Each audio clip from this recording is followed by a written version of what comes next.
Hi everyone, Comic Reviewer here, this time doing another Halloween film review, and this one is on the 1992 television British film Ghostwatch.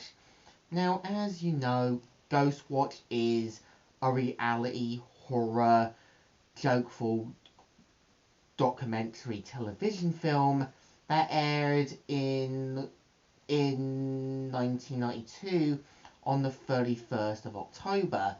Now, I know one of my friends who works at my comic book store, Sean, as well as seeing Ryan Horanger's review on it, I wanted to personally get Ghostwatch to do my October themed reviews for it. And I think after sitting down to watch it, I can see where the show is maybe like the original version of Ghostwatchers, or basically like a more British version of the sort of paranormal activity side. So the premise of Ghostwatch is meant to feature it being a live broadcast being hosted by Michael Parkinson, who is maybe kind of like this smooth talking kind of guy who doesn't take it too real. And we do kind of see how, we see at the fictional location, Fox Hill Drive, at Greater London, where Pamela and her two daughters are tormented by a ghostly spirit known as Mr. Pipes that has been causing them all sorts of mayhem. And we do kind of see how, one of the presenters, known as Sarah, goes in to see how they're alright. And we do kind of see how, over the sort of show, we do see how Sarah tries to be open to them. We do see how she tries to fix the sort of situation. And over the course of the film, we do kind of see how strange things happening. Like one of the daughters getting scratched. We kind of see how things start to fall apart. And we do kind of see other callers showing their own sort of sides of what happened during the whole normal things they've suffered from. And I kind of give what the sort of film gives credit for is how, Dr. Lynn Pesco, who's meant to be a psychiatrist, is actually a bit more open-minded and tries to be a bit more understanding. I think when you've got Michael Parkinson, he does try to sort of deny anything that's going on. And over the course of the film, we see how the things that go on at Pamela's house start to get worse. And we kind of see how, Mr. Pipes gets more and more stronger.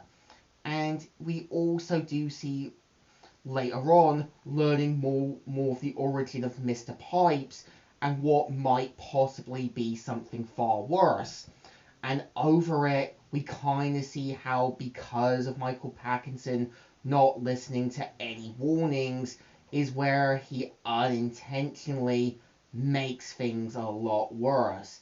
And you even do kind of see how Mr. Pipes' former social worker even mentions that he shouldn't really have been released into society when he was still alive.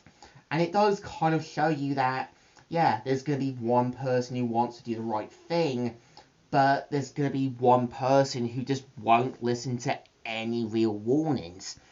And I think what I give Ghostwatch credit is that it kind of goes with the over-the-top sort of TV ghost watching shows, where there's going to be the equipment, there's going to be the person acting like they know what's best, and there's going to be that one person who's trying to be a little realistic.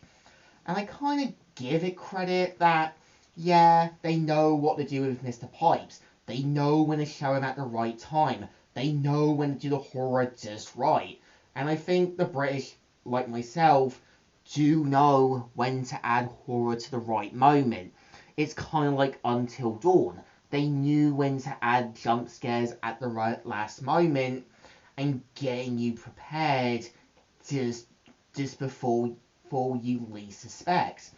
And I know there were talks about doing a sort of continuation showing the aftermaths in the early 2000s, but there was mixed response with the whole BBC studio, which I think was a shame, and it would have been interesting to kind of see more of the after effects of Michael Parkinson's actions and those from the sort of Ghostwatch crew, and seeing how some of the characters were affected from the aftermaths.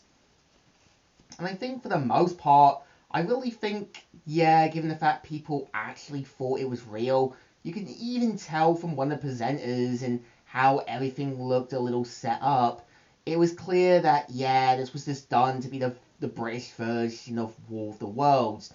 And yeah, it's even clear that this was also done to be a kind of does the prank bro moment.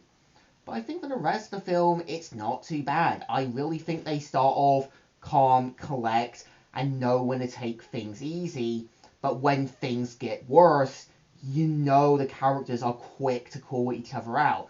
Like Dr. Wynne Pascoe accusing Michael Patterson for allowing Mr. Pipes to create a seance. And we do kind of see how Michael Patterson just doesn't want to admit any responsibility. And this is a realistic thing, showing how there are just some sides from the paranormal world that are best left alone. So I think this film definitely deserves a thumbs up. It knew what it was doing. It started off boring, but then got better as it progressed. So, Comic Reviewer here, signing out.